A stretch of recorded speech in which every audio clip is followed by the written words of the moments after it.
So, the other day, I was heading down to it's a funeral viewing. I think that's what you call it. I don't know, it's the thing where the body's at the funeral home. And, and it was for a relative of mine. But, I was at church that morning, and my mom and stepdad came and got me from the church to take me down with them. So I got a couple clips that, I'm gonna show from that, but I didn't record anything at the funeral home. It's not that I don't think I'll ever be comfortable enough to record at a funeral home. I mean, I recorded some stuff at my grandma's funeral when she was at the funeral home. I'm perfectly fine with pulling a camera out and recording a little bit at a funeral. That is, if I know the people. This was from an arm of the family, or a leg of the family, or whatever you want to call it. A parallel branch of the family, let's call it that. That I know existed, but I don't know the details of it. It's part of the family that I never see. And it got me to thinking about relatives.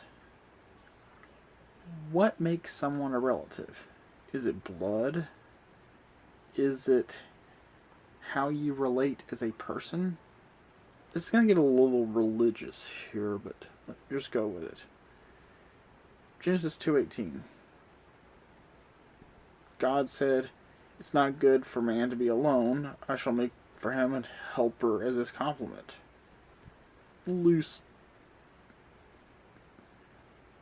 That's a loose recollection of what it says.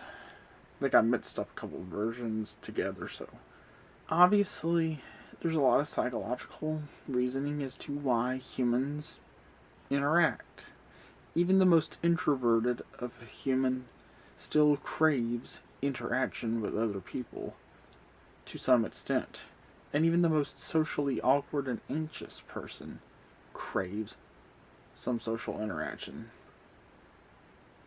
Because we're social beings. Even if you don't believe in the religious aspect of it, we're still social beings. It's good for us to interact. It's not good for us to be alone. But what makes a person a relative to us? Like, going back to a religious thing,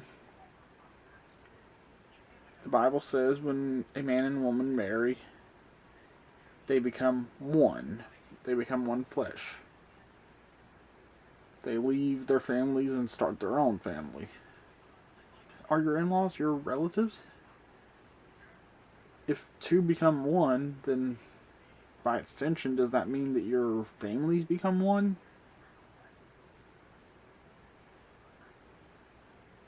And,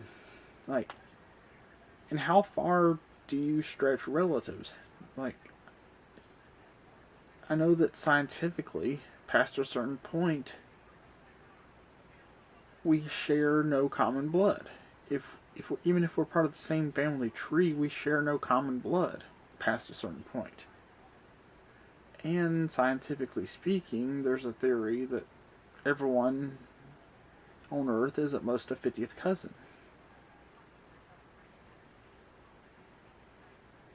But the term relative, in it is the root word of relate.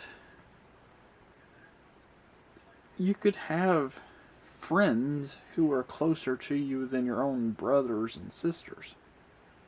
Does that mean that they're now your relatives? That's just some things that have been on my mind lately.